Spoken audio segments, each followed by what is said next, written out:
Hello बच्चों, कैसे हैं आप लोग? कैसी चल रही है आपकी पढ़ाई? उम्मीद है जोरों शोरों से चल रही होगी। नीट के रजिस्ट्रेशन जो है स्टार्ट हो चुके हैं और अब आपके नीट में बहुत कम समय बचा है, तो फॉर्म स्टार्ट हो चुके हैं। आपने फॉर्म भरा नहीं भरा? अगर नहीं भरा है तो रुकिए, थोड़ा सा चीज़ों को ध्यान से समझिए। ऐसा ना हो कि हम किसी भी इंफॉर्मेशन को गलत फिल कर दें और हमारे दिमाग में वही चलता रहे, हमारी पढ़ाई लिखाई सब साइड में रखी रह जाए और हमारे दिमाग में बस यही चलता रहे कि हमने वो गलती कर दी है, पता नहीं आगे क्या होगा। तो ऐसा कोई रिस्क हमें नहीं लेना बच्चों। स्टेप बाय स्टेप समझिए कैसे नीट के फॉर्म को फिल करना है, क्योंकि जल्दी भरने से आपके ज़्यादा मार्क्स नहीं आने वाले हैं। बात यह है कि हमको फॉर्म सही तरीके से फिल करना है, ठीक है ना? क्योंकि टाइम अभी आपको बहुत दिया हुआ है, तो कोई जल्दबाजी करने की जरूरत नहीं है। 2-4-5 दिन आप ले भी लेंगे तब भी कोई दिक्कत वाली बात नहीं है। तो आज के इस वीडियो में हम देखेंगे कि कैसे स्टेप बाय स्टेप आप चीज़ों को भरें। तो देखिए, सबसे पहले आपको नीट की एनटीए की साइट पर जाना है, ठीक है? NEET.NTA की साइट पर आपको जाना है यहाँ पर। उसके बाद क्या होगा, आपके सामने ये पेज ओपन होगा और पेज ओपन होने के बाद आपके सामने registration for NEET UG 2025 is live, आपको यहाँ पर क्लिक करना है। और जैसे ही आप यहाँ पर क्लिक करेंगे आपको कुछ इस तरह से पेज ओपन होगा। यहाँ क्लिक करिए। उसके बाद देखिए, अभी यहाँ पर एरर आ रही है, पर आगे क्या आएगा मैं आपको बताता हूँ कि आगे आप जैसे ही इसको देखिए, अभी स्टार्टिंग है तो एरर पेज में भी आ रही है, कई बार OTP भी रिसीव नहीं हो रहा है, तो थोड़ा सा वेट करिए। आप जैसे ही जाएंगे यहाँ पर आपको कुछ इस तरह का पेज ओपन होगा। अब इस पेज में क्या है, step to apply online already existing candidate register your profile. तो अगर आप पहले से रजिस्टर नहीं किया हुआ है तो सबसे पहले तो आप न्यू रजिस्ट्रेशन करेंगे। क्या करेंगे, यहाँ पर न्यू रजिस्ट्रेशन पे क्लिक करेंगे। अब जब न्यू रजिस्ट्रेशन पे क्लिक करेंगे तो पहले तो आपको ये इन्फॉर्मेशन आएगी कि जनरल के लिए फीसेस क्या है। ऑलरेडी अपन डिस्कस कर चुके हैं इसके पहले वाले वीडियोस में, ठीक है ना, कि क्या फीस रहेगी। उसके बाद आपको जो है क्लिक टू प्रोसीड करना है। आपको करना है कि आई हैव डाउनलोडेड इंफॉर्मेशन बुलेटिन, यहाँ पर टिक करना है। और जैसे ही यहाँ पर टिक करेंगे, आप इस पॉइंट पर टिक करेंगे यहाँ पर, तब जाके आपको ये ऑप्शन क्लिक होगा। ध्यान रखिएगा, अदरवाइज क्लिक मत करते रहिएगा कि क्लिक हो क्यों नहीं रहा। आपको जाना है I have downloaded the information bulletin of NEET UG 2025 and read and understood all the instruction therein as well as those mentioned above. इस कॉलम पे टिक करेंगे तो आपको क्लिक का ऑप्शन यहां पर आएगा। आप इसको क्लिक करेंगे और जैसे ही इसको क्लिक करेंगे आपके सामने नेक्स्ट ये पेज ओपन होगा। आपके सामने ये पेज ओपन होगा। यहां पर आपको क्या फिल करना है, देखिए यहां पर आप फिल करेंगे कैंडिडेट नेम, अपना नाम जो कि आधार में है। आधार और 10th की मार्कशीट में सेम डेटा सेम डिटेल होनी चाहिए। अगर कोई भी मिसमैच हो रहा है, father name, mother name, date of birth, आपका नाम, तो 10th की मार्कशीट से उसमें अगर कुछ भी जो है चेंजेस आए हैं आधार में तो आधार को अपडेट करा लीजिए। 10th की मार्कशीट अपडेट नहीं होगी, आधार को अपडेट कराना पड़ेगा। आधार और 10th की मार्कशीट को सेम करना है आपको और वही नाम यहां पर भरना है। और अगर नहीं करवाया आधार, फटाफट से अपडेट करवा लीजिए। और आपकी फोटो बहुत पुरानी है आधार में तो भी उस आधार को अपडेट करा लीजिए कि अगर पहचान में नहीं आ रही है, 8-10 साल पहले की फोटो है तो उसको तुरंत अपडेट कराइए। अभी आपके पास टाइम है, 5 to 7 डेज में अपडेट हो जाएगा। उसके बाद फॉर्म को फिल करिएगा।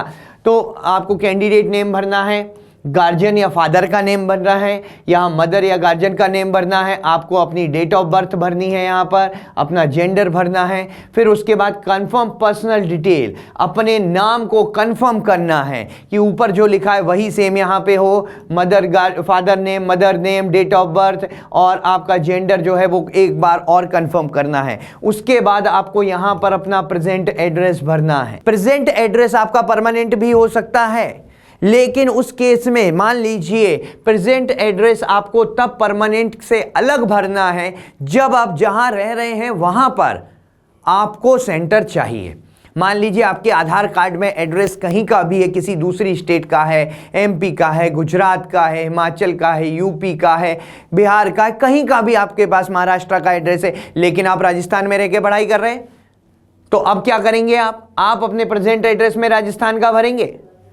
लेकिन उसके लिए कोई प्रूफ होना चाहिए आपके पास, तभी जाकर आपको राजस्थान में सेंटर मिलेगा। अगर आप सेंटर राजस्थान में चाहते हैं तो, अगर आपको बिहार के बिहार में ही सेंटर चाहिए तो प्रेजेंट एड्रेस वही भर दीजिए जो कि आपका परमानेंट है, कोई दिक्कत नहीं है। बिहार का, बिहार के सिटी के ऑप्शन शो हो जाएंगे आपको सेंटर में। लेकिन आप चाहते हैं, आप है तो बिहार के, आपके आधार कार्ड में एड्रेस तो है बिहार का, लेकिन आप पढ़ तो कोटा में रहे, राजस्थान में पढ़ रहे हैं, तो आपको तो राजस्थान के सेंटर चाहिए ना भाई। फिर अगर आप चाहते हैं यही एग्जाम देना है ना, आप हो सकता है बिहार में एग्जाम देना चाहे तब तो दिक्कत नहीं है, लेकिन आप चाहते नहीं मैं तो यही एग्जाम दूंगा, तो फिर क्या करेंगे, आपको प्रेजेंट एड्रेस यहां का भरना पड़ेगा। उसके लिए कोई भी प्रूफ, आप हॉस्टल में रहते हो, हॉस्टल के लेटर हेड पे कुछ आ जाए, कुछ रेंट एग्रीमेंट आ जाए, कोई भी ऐसा प्रूफ आपके पास हो जाए कि जिससे ये पता चले कि आप यहां पर हैं, इस स्टेट में रह रहे हैं, किसी भी रीजन से रह रहे हैं, तो उससे क्या होगा कि आपको राजस्थान के सिटी के ऑप्शंस भी, सेंटर के ऑप्शंस भी शो करेंगे जब आप फॉर्म फिल करेंगे।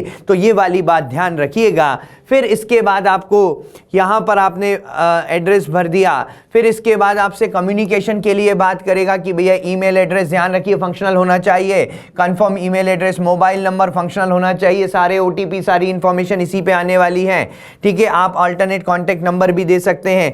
फिर आपके से पूछेगा परमानेंट एड्रेस। अगर मान लीजिए प्रेजेंट एड्रेस जो आपने भरा है वही आपका परमानेंट है तो आप इस पे टिक कर दीजिए, और परमानेंट अलग है तो फिर आपको यहां पूरी डिटेल भरनी पड़ेगी। उसके बाद आपको यहां पासवर्ड चूज करना है, पासवर्ड चूज करेंगे, पासवर्ड भरेंगे, पासवर्ड में एक कैपिटल लेटर, एक small letter, 8 to 13 total password की स्ट्रेंथ होनी चाहिए, जिसमें एक कैपिटल लेटर, एक स्मॉल लेटर, कुछ न्यूमेरिकल वैल्यू और स्पेशल कैरेक्टर होने चाहिए। तो यहाँ पासवर्ड भरेंगे, पासवर्ड को कंफर्म करेंगे, सिक्योरिटी क्वेश्चन भरेंगे और सिक्योरिटी क्वेश्चन का आंसर भरेंगे। सिक्योरिटी क्वेश्चन इसलिए होता है, कुछ भी हो सकता है, कौन सी वेबसाइट आप, यहाँ पे क्वेश्चन की लिस्ट आ जाएगी जैसे ही आप जाएंगे, कौन सी वेबसाइट फ्रिक्वेंटली विजिट करते हैं, आपके फर्स्ट स्कूल का नाम क्या था, तो उसका आंसर यहाँ भरेंगे। जिससे कई बार क्या होता है ना कि हम पासवर्ड भूल गए तो वो सिक्योरिटी क्वेश्चन के बेसिस पे आपको आगे की प्रोसेस बता देता है। कैप्चा आपने यहां पर डाला, कैप्चा डालने के बाद आपने सबमिट किया। अब सबमिट करने के बाद क्या होगा ये देखिए, review page of online registration form, ये रिव्यू पेज आएगा, आप इसको रिव्यू करेंगे, एक बार अच्छे से देख लीजिएगा। कोई चीज़ एडिट करनी है आपको तो एडिट रजिस्ट्रेशन फॉर्म पे जाइए, नहीं करनी है तो सबमिट एंड सेंड ओटीपी पे जाइए, और जैसे ही इसके बाद आपके पास आने वाला है ओटीपी, ठीक है, उसके बाद ओटीपी आप डालेंगे, यहाँ पे आई एग्री पे क्लिक करेंगे, सबमिट एंड सेंड ओटीपी करेंगे। अगर आपको सब कुछ सही लग रहा है और एडिट करना है तो एडिट पे जाएंगे। फिर उसके बाद रिव्यू पेज आपके सामने इस तरह से आएगा और जो चीज़ें आपने भरी है वो सारा कुछ आ जाएगा। उसके बाद ओटीपी यहाँ पर मांगेगा और ओटीपी डालने के बाद आपका रजिस्ट्रेशन फॉर्म हो जाएगा सबमिट। और ओटीपी अगर नहीं आ रहा है तो आप यहाँ पे रीसेंड ओटीपी का ऑप्शन दिया हुआ है, इस पे क्लिक करके रीसेंड भी करवा सकते हैं ओटीपी, अगर एक बार में नहीं आ रहा है किसी एरर की वजह से, टेक्निकल ग्लिच की वजह से। तो देखिए आगे आपको वही स्टार्टिंग वाला पेज ओपन हो जाएगा। इस पे आप रजिस्ट्रेशन प्रोसेस पे जाएंगे तो रजिस्ट्रेशन प्रोसेस आपकी कंप्लीट हो चुकी है, मोबाइल वेरिफिकेशन कंप्लीट हो चुका है, email ID verification pending, fee payment pending, application form pending. अब आप किस पे जाएंगे, कंप्लीट एप्लीकेशन फॉर्म पे जाएंगे। तो कंप्लीट एप्लीकेशन फॉर्म पे जाएंगे जैसे ही तो आपको यहाँ पर रजिस्टर पर्सनल डिटेल, तो रजिस्टर कॉन्टेक्ट डिटेल कंप्लीट हो चुकी है, पर्सनल डिटेल आपको ये पेंडिंग है, आइडेंटिटी डिटेल पेंडिंग है, अपार आईडी जो कि ऑप्शनल है, चाहे तो आप फिल करें, चाहे तो आप अपार आईडी में नो कर दें कि हमारे पास अपार आईडी नहीं है, ठीक है। और बाकी की डिटेल जो आपको दी है वो यहाँ पर करना है। तो हमें यहाँ क्लिक करेंगे किस पे, रजिस्टर पर्सनल डिटेल पर। तो पर्सनल डिटेल पर जैसे ही क्लिक करेंगे आपके सामने ये खुल के आएगा पर्सनल डिटेल जो आपने भरी हुई थी। अब उसके बाद आएगा state of eligibility as per candidate, यहाँ सेलेक्ट करेंगे तो आपको स्टेट लिखी आएगी। अब स्टेट कौन सी लिखी आएगी, आपने मान लीजिए परमानेंट एड्रेस में बिहार यूपी जो भी डाला है, एक तो वो लिखी आएगी स्टेट, दूसरी प्रेजेंट एड्रेस में जो आपने डाला है राजस्थान डाला है तो एलिजिबिलिटी में राजस्थान भी लिखा आएगा, ठीक है। सोशल कैटेगरी डिटेल आएगी आपकी, कौन सी कैटेगरी से बिलोंग करते हैं आप, ठीक है। कंफर्म कैटेगरी को कंफर्म करिए, जनरल हैं, ओबीसी हैं। देखिए अब इसमें एक बात है, मान लीजिए ऐसे बहुत सारे क्वेश्चन आते हैं कि मान लीजिए हम ओबीसी या एससी एसटी में आते हैं, लेकिन सर हमारे पास सर्टिफिकेट नहीं है, अभी हमें बनवाना है। कोई दिक्कत नहीं है, आप यहाँ पर उसको फिल कर दीजिए। आप एससी एसटी में आते हैं तो आप ईडब्ल्यूएस में जो भी है आप वहाँ कैटेगरी फिल कर दीजिए। आपका सर्टिफिकेट अभी नहीं है, कोई दिक्कत नहीं है, अभी आपसे अपलोड करने के लिए कंपलसरी नहीं है, कंपल्शन नहीं है कि आपको सर्टिफिकेट भी अभी देना है। आप सर्टिफिकेट रेडी करवा लीजिए, ठीक है ना, और उसके बाद वो सर्टिफिकेट की ज़रूरत बाद में पड़ेगी। लेकिन अगर अभी आपने जनरल भर दिया, उसके बाद आपका एससी एसटी या ओबीसी या ईडब्ल्यूएस का सर्टिफिकेट बन गया, तो आप जनरल से कैटेगरी में शिफ्ट नहीं कर सकते। अगर अभी आपने कैटेगरी भर दी, बाय चांस आपका सर्टिफिकेट नहीं बना, तो उस कैटेगरी से जनरल में शिफ्ट हो सकते हैं, उसमें कोई दिक्कत वाली बात नहीं है। लेकिन अभी जनरल भर दिया और आप सोचो कि बाद में हम सर्टिफिकेट बन गया अब इसको कैटेगरी में अप्लाई कर दे, तो ये नहीं होने वाला, ठीक है। तो अभी अगर आपको लग रहा है कि हमारा सर्टिफिकेट नहीं है लेकिन हम ओबीसी कैटेगरी में बिलोंग करते हैं, तो अभी ओबीसी ही भरिए यहाँ पे। सर्टिफिकेट जब आएगा तब आएगा, कोई दिक्कत नहीं। और सर्टिफिकेट नहीं भी आ पाया तो आप एज ए जनरल कंसीडर किए जाएंगे, उसमें भी दिक्कत नहीं है, ठीक है ना। फिजिकल एबिलिटी है, फिजिकल डिसेबिलिटी है तो वहां पर आपको करना है। फिर ये कुछ अदर डिटेल मांगते हैं कि आप डायबिटिक हैं, आपका प्लेस ऑफ रेसिडेंस कहाँ है, एनुअल फैमिली इनकम कोई ज़्यादा मैटर नहीं करती, भर सकते हैं कुछ भी, ठीक है। कंट्री ऑफ रेसिडेंस पूछेंगे, क्या आप उसके बाद पूछते हैं do you intend to wear customary dress contrary to the dress code while appearing the NEET. ये पूछ रहा है कि नीट जब एग्जाम होगा तो क्या आप कोई ट्रेडिशनल ड्रेस वेयर करना चाहते हैं जो आपके ट्रेडिशन से, आपके रिलीजन से जुड़ी हो। तो अगर आप यस करते हैं तो यहां पर आप ध्यान रखिए कि आपका जो भी टाइम आपको दिया जाता है नीट सेंटर पे पहुंचने के लिए, उससे 1 घंटे पहले पहुंच जाएं, उससे 1 घंटे पहले पहुंच जाएं। अगर आप कुछ रिलीजियस ऐसा वेयर करना चाहते हैं जो कि एनटीए की गाइडलाइन में नहीं है, ठीक है, तो आपको पहले पहुंचना है। मोड ऑफ प्रिपरेशन पूछते हैं कि आपने कोचिंग से की है, सेल्फ स्टडी की है, स्कूल से किया है। ये जस्ट फॉर इंफॉर्मेशन है, इसमें मोड ऑफ प्रिपरेशन में कोई बहुत बड़ा नहीं है, वो बस डेटा एक जो है इकट्ठा करने के लिए कि भाई कौन किससे पढ़ के और नीट का एग्जाम दे रहा है। फिर कैप्चा डालेंगे, यहाँ पर सेव एंड नेक्स्ट करेंगे, ये सारी इंफॉर्मेशन सेव हो जाएगी और आप अगले पेज की तरफ चले जाएंगे। फिर यहाँ पर आएंगे आपका कि आपको आइडेंटिटी चुननी है कि आप कौन सी आइडेंटिटी से, कौन सी आईडी से, आधार से, डिजी लॉकर से, पैन कार्ड से, ड्राइविंग लाइसेंस, किससे आप यहाँ पर लॉगिन करना चाह रहे हैं। फिर उसके बाद आपने पैन कार्ड चुना, आधार चुना, आधार लिखा गया यहाँ पे, उसका नंबर डाला आपने, उसके नंबर को कंफर्म किया, फिर कैप्चा डाला, फिर सबमिट और नेक्स्ट कर दिया, ठीक है, सबमिट एंड नेक्स्ट कर दिया। यहां तक का फॉर्म आपका कंप्लीट हो गया। उसके बाद अपर आईडी यस और नो, अगर है तो ठीक है, नहीं है तो नो कर दो आप, कोई दिक्कत वाली बात नहीं है। फिर select for exam, NEET eligibility cum entrance test लिखा आ जाएगा। फिर इसके बाद क्वेश्चन पेपर मीडियम, मीडियम में यहां पर देखिए मीडियम में एक लोचा है।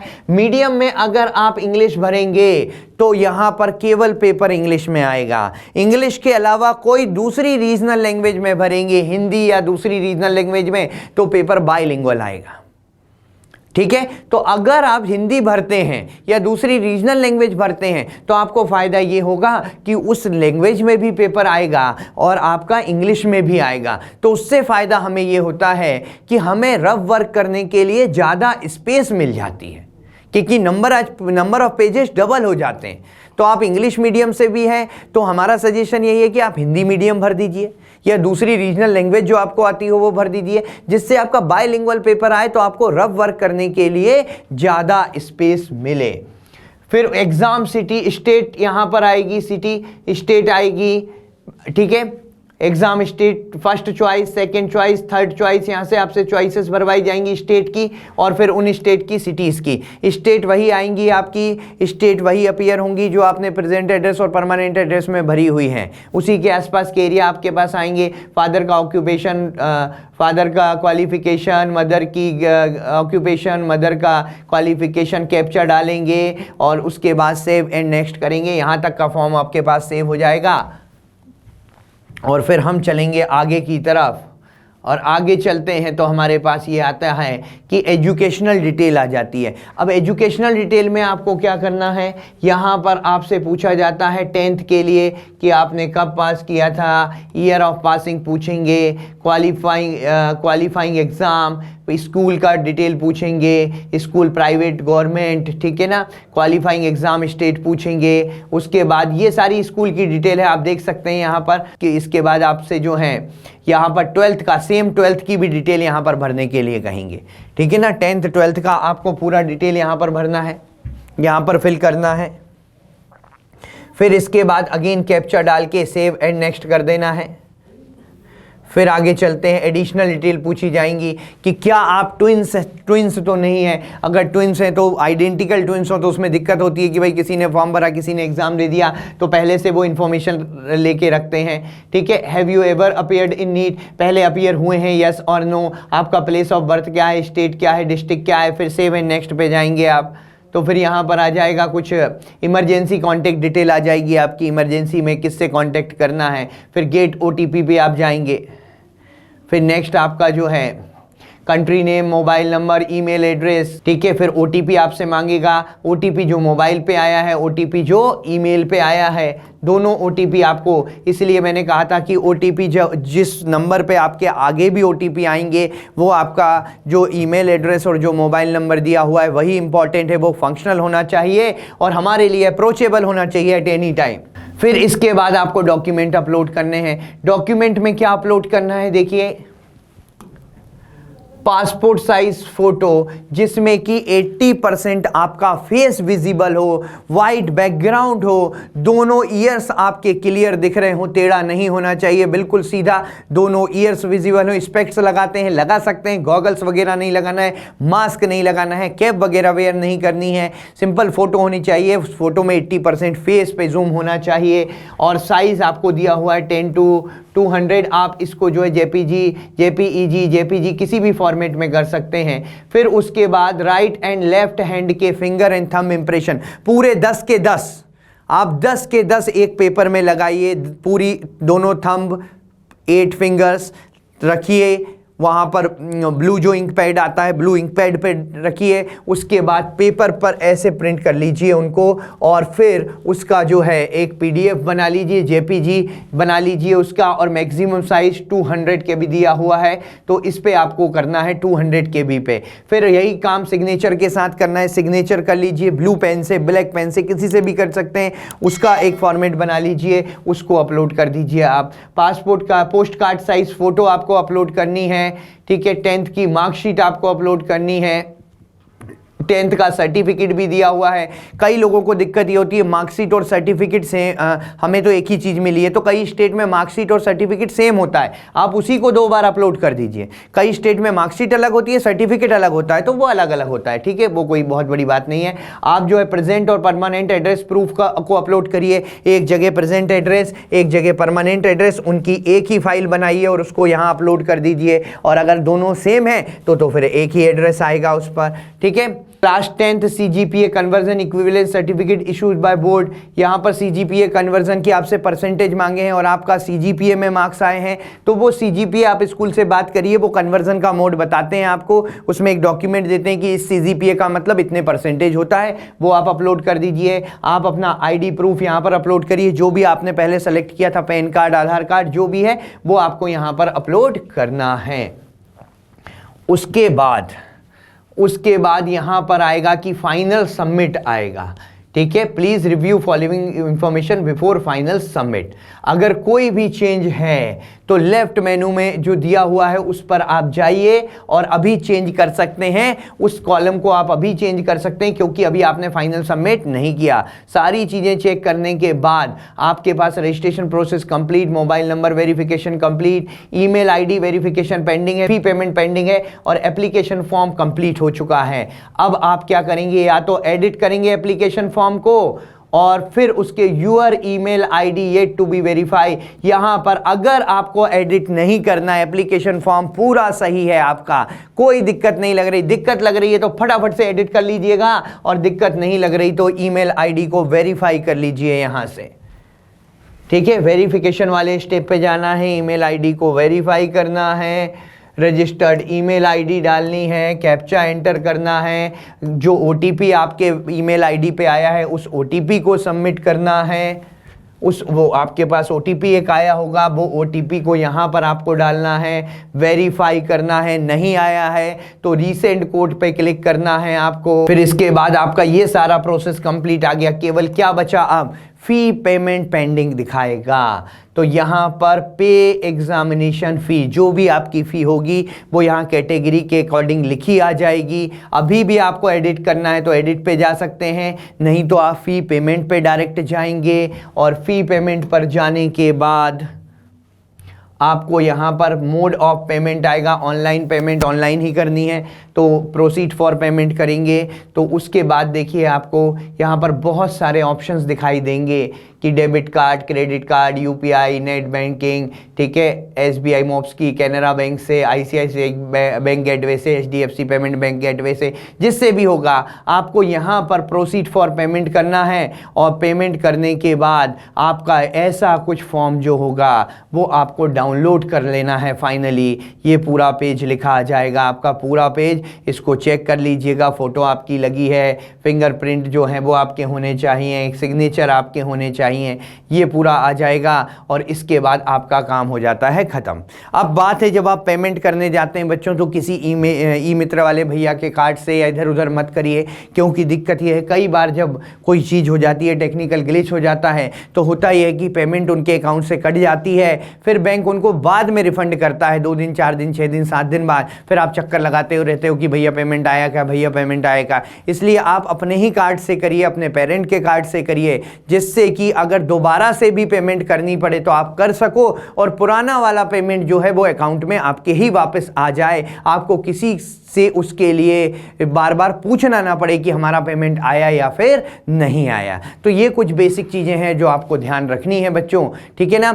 और भी जो इन्फॉर्मेशन बुलेटिन में इंपॉर्टेंट बात होंगी, जो आपको समझने की ज़रूरत है, जानने की ज़रूरत है, उसके लिए हम वीडियो लेकर आएंगे। और आप जुड़े रहिए, चैनल को सब्सक्राइब नहीं किया तो सब्सक्राइब करिए, लाइक करिए, शेयर करिए और जो भी इंफॉर्मेशन यहाँ बताई है उसको ध्यान से समझिएगा, सुन लीजिएगा और कोई भी गलती आपको किसी भी चीज़ में भरते हुए नहीं करनी है। बिल्कुल आराम से एप्लीकेशन फॉर्म फिल करना है, किसी भी चीज़ में हमें जो है बहुत ज़्यादा उत्सुकता नहीं दिखानी है, आराम से फिल करिए। अभी आपके पास बहुत टाइम है, सारे डॉक्यूमेंट्स रेडी कर लीजिए, एक भी गलती ना हो। जहाँ जहाँ भी फॉर्म में पूछा जाता है कि वेरीफाई कर लें आप फिर सबमिट करें, तो पहले एक बार वेरीफाई उस पेज को ज़रूर करें और सारी इन्फॉर्मेशन जब सही लगे उसके बाद ही आपको आगे बढ़ना है, ठीक है। तो इस वीडियो को अंत तक देखने के लिए आपका बहुत बहुत धन्यवाद। थैंक यू, शुक्रिया।